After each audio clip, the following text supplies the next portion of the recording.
Hello there. You are watching the press preview, a first look at what's on the front pages as they arrive. Over the next half an hour, we'll see what is making the headlines with the journalist and broadcaster Jenny Kleeman and the author and sports journalist Mihir Bose. Very good evening to you both. And no prizes for guessing what's on most of the front pages. Let's take you through some of them. The Mirror keeps it simple, paying tribute to the late Brazilian footballer, legend Pele, as the best. The Star describes Pele as the real GOAT, greatest of all time, of course. In other news, The Telegraph understands that the government is considering reintroducing some COVID travel restrictions after other countries placed restrictions on Chinese passengers arriving to the UK.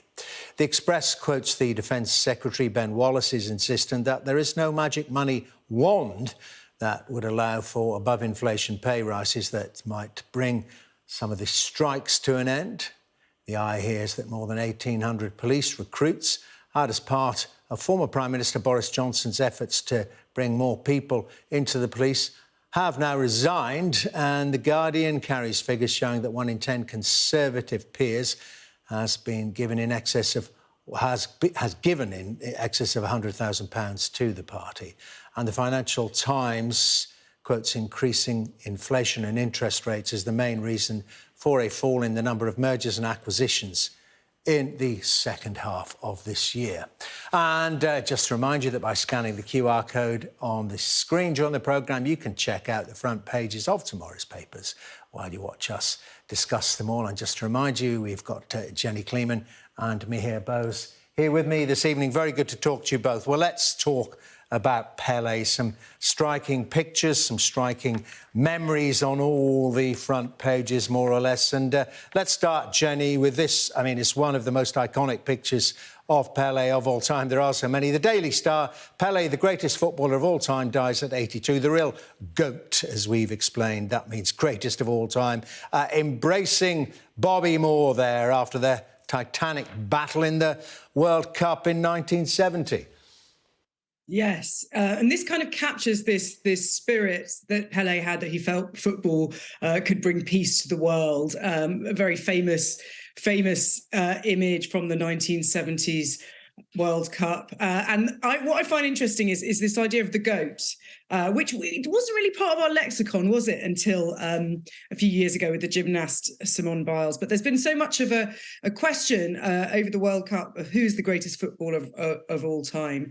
And I think most people would say Pele was up there. He was certainly the first global footballing superstar. And seeing all the tributes pouring out today about how much he mattered to football, how much he mattered to Brazil, how much he mattered to poorer people in Brazil.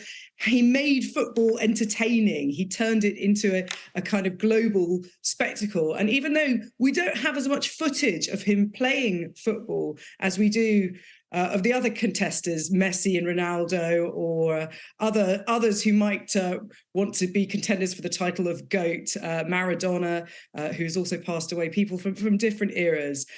He is an inspiration to all of them, as we've seen these outpouring of tributes on social media today. So he was an ambassador for football, for Brazil, and for so much more. Mihir, it really is a great photograph, that, isn't it? Those of us that were around to remember it from that game. England lost 1-0, didn't they? And isn't Pele saying to Bobby Moore there, as they've exchanged shirts, you can see Bobby Moore holding the Brazilian shirt, isn't he saying to him, see you in the final? Absolutely, and I remember that match, Dermot. It shows my age. I was a student sitting in a very cold bedsit in Clapham, watching the match live, and it was a great match. It also had one of the greatest saves from Pele's header by Gordon Banks, which is probably considered the greatest goalkeeping feat by anybody. And those were the words exchanged. And England were expected. England had a better team than in 1966, in the opinion of many people.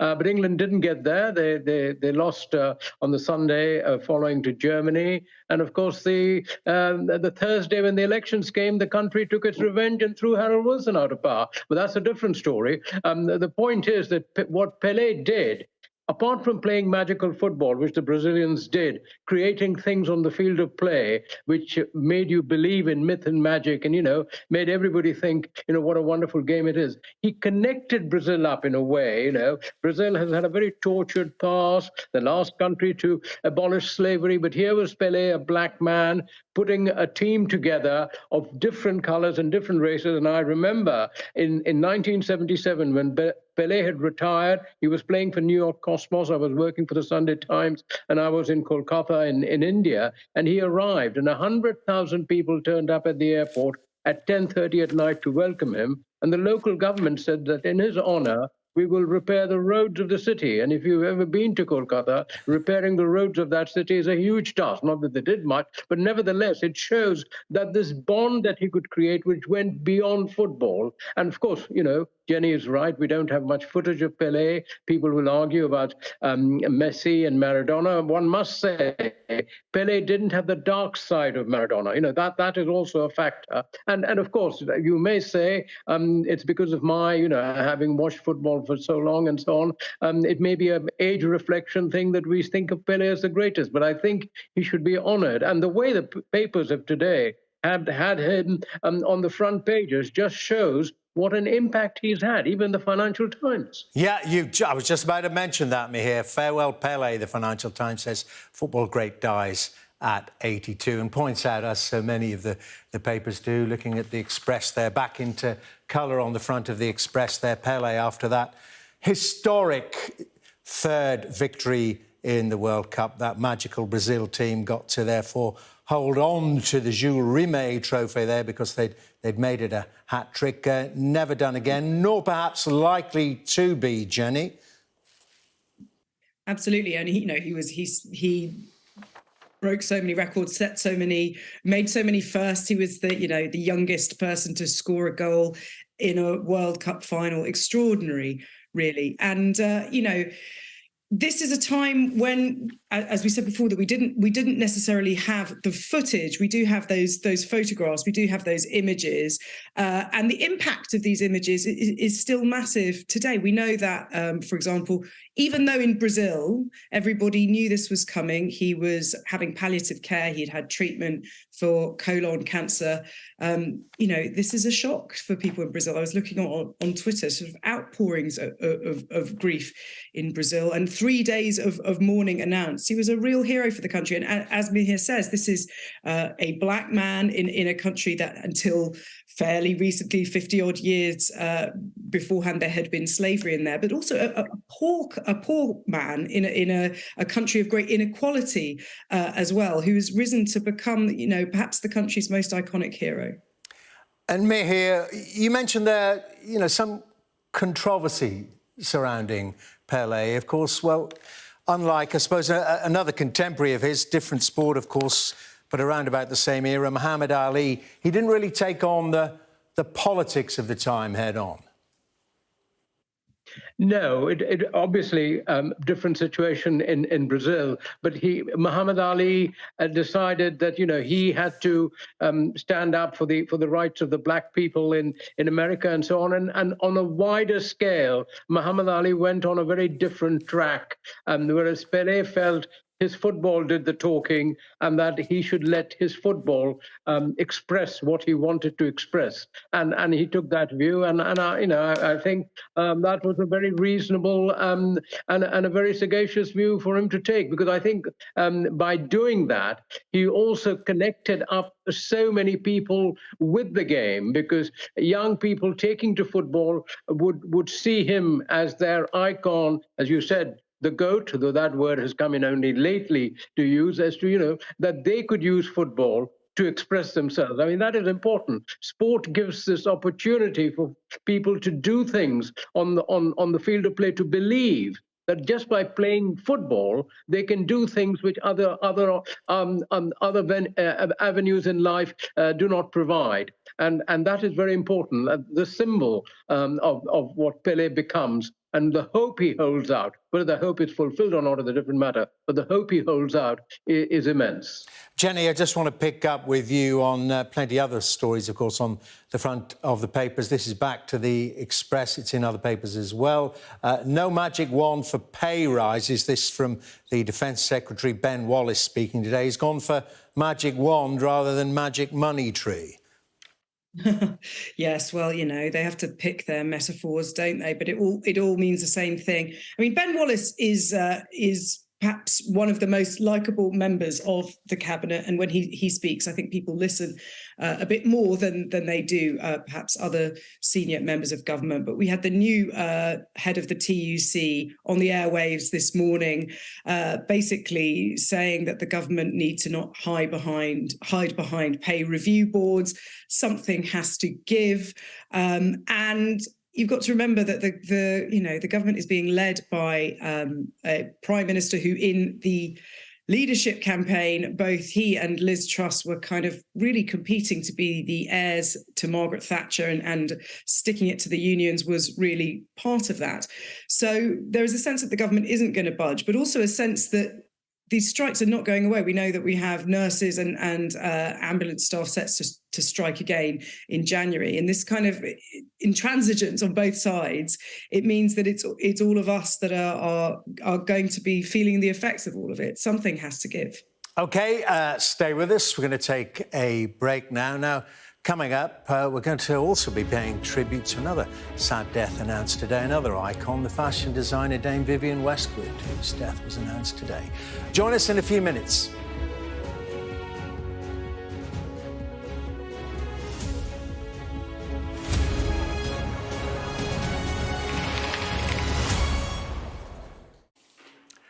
Welcome back. You're watching the press preview. I've got Jenny Kleeman and Mihir Bose discussing all the stories as they come in, and so many of them sad. We've just been discussing, haven't we, the death, the passing of the football legend Pele, and another legend, entirely different field, though, also died today. Certainly a death was announced today. Dame Vivienne Westwood. Let's have a look at how the Mirror covers it, and this is punk-style fashion designer Westwood dies at the age of 81. Now, I don't know about you two, but I certainly interviewed her at least a couple of times. Mihir, did you know Vivienne Westwood at all? Yes, I did meet her, and I was very impressed by her ferocious belief that we must do something about climate change, and that we must change the way we behave and so on. And I remember having a long discussion with her, where I said, yes, of course we should do something about climate change. There's no question about it. But Vivienne, you must also take into account the fact that the poorer countries feel that the richer countries have exploited the world, and therefore how will they lift themselves up? You know, we need to actually change the way we look at economic prosperity. We've only got one model of economic prosperity, which is the one that has been set by the richer countries, of having cars and big houses and things like that. And she took that on board. And as a result of that, she asked me to write something for her website on it. But I was impressed with her passion on this, and the way she felt about it, and the way she had looked at the problems, you know. And I must say, before I'd met her, I wasn't aware of how strongly she felt on it. I'd just seen her as a fashion designer, but she had obviously considered these very important issues as well. And that's the point, isn't it, Jenny?